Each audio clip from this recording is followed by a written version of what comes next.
Assalamualaikum teman-teman, perkenalkan nama saya Priyati Diawi NIM 11523000247. Di video ini, saya akan menjelaskan definisi dan konsep-konsep dasar creative writing. Creative writing adalah cara menulis yang bebas, kreatif, dan penuh imajinasi yang digunakan untuk menyampaikan cerita atau perasaan dengan cara yang menarik dan menyenangkan. Creative writing juga bisa dimanfaatkan untuk menyampaikan nilai-nilai sosial atau komersial melalui karya yang estetis. Jenis tulisan ini meliputi puisi, cerpen, novel, esai kreatif, dan bentuk lainnya yang menekankan pada kebebasan berbahasa dan penciptaan karya sastra yang khas. Creative writing berbeda dengan penulisan teknis atau akademis yang biasanya lebih formal dan terikat aturan. Penulisan kreatif lebih menekankan pada kebebasan mengekspresikan diri, imajinasi, dan kreativitas artistik. Penulis bebas mengembangkan ide dan perasaan mereka dengan cara yang unik dan menarik. Selain itu, creative writing juga memiliki tujuan loh. Tujuan creative writing adalah untuk mengekspresikan ide, perasaan, atau cerita secara imajinatif dan orisinal. Tujuan utamanya adalah untuk menghibur, menyampaikan pesan, serta melatih kreativitas dan kemampuan bahasa. Melalui penulisan kreatif, penulis dapat membangun dunia fiksi, menciptakan karakter, dan menggugah emosi pembaca. Selain itu, creative writing juga menjadi sarana untuk menyalurkan ekspresi diri dan pandangan hidup secara bebas.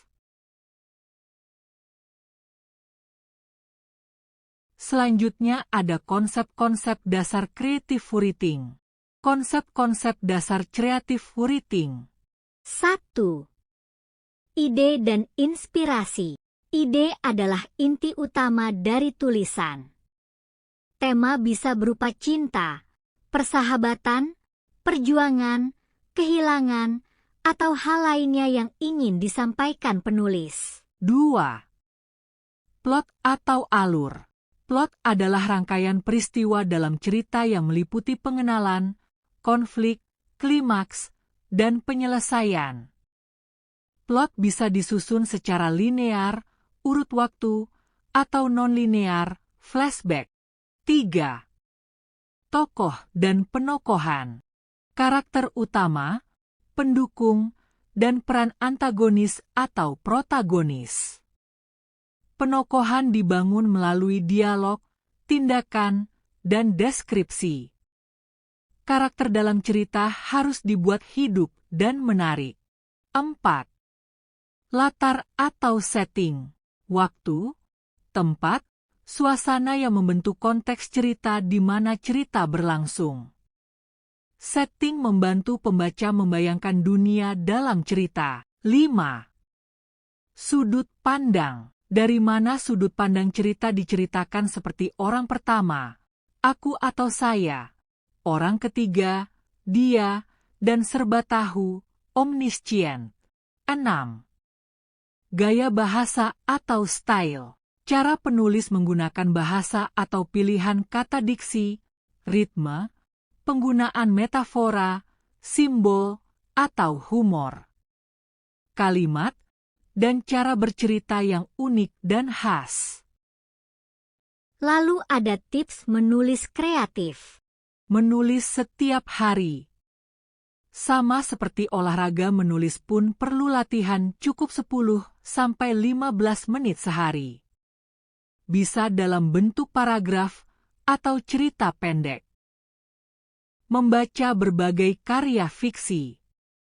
Membaca akan membuka wawasan tentang gaya bahasa, struktur cerita, dan ide-ide baru. Mulai dari genre, horor, fiksi ilmiah, roman, dan fantasi. Lalu analisis bagaimana penulis bisa membuat kita tertarik. Contohnya, baca satu cerpen lalu tulis ending cerita versi diri sendiri. Mencoba hal baru. Mencoba gaya menulis berbeda. Jangan terlalu terikat aturan saat masih tahap eksplorasi. Contohnya, buat cerita dari sudut pandang antagonis. Dialog berbeda. Dialog membuat karakter terasa nyata dan mempercepat alur. Hindari dialog kaku dan buat seolah-olah pembaca sedang mendengar percakapan nyata. Biasanya dialog ketika orang sedang marah adalah, "Saya sangat marah kepada kamu." Ubah menjadi, "Serius? Kamu pikir aku akan diam saja setelah semua ini?" Pengalaman saya mengenai creative writing yaitu, waktu saya masih SMA, saya pernah membantu menulis naskah drama untuk ujian praktik mata pelajaran Bahasa Indonesia dan Bahasa Inggris. Meskipun temanya ditentukan oleh guru, saya diberi kebebasan untuk mengembangkan alur cerita dan karakter sesuai kreativitas saya. Pengalaman ini cukup menantang karena saya harus menyesuaikan gaya bahasa dengan karakter yang dibawakan teman-teman. Dari pengalaman itu, saya belajar bahwa menulis naskah drama tidak hanya soal membuat cerita, tapi juga bagaimana membangun komunikasi antar tokoh agar cerita bisa terasa hidup. Analisis studi kasus. Pengalaman menulis naskah drama saat SMA benar-benar melatih banyak hal. Saya belajar untuk lebih kreatif dalam membuat cerita, tapi di saat yang sama juga harus bisa menyesuaikan karakter dan gaya bicara dengan teman-teman yang akan memerankannya.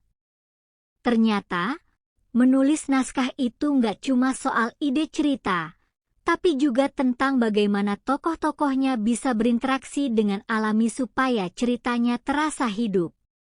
Dari situ, saya jadi belajar memahami sudut pandang orang lain, lebih peka saat bekerja sama, dan bisa berpikir kreatif. Terima kasih teman-teman sudah menonton video ini, semoga video ini bermanfaat bagi kita semua.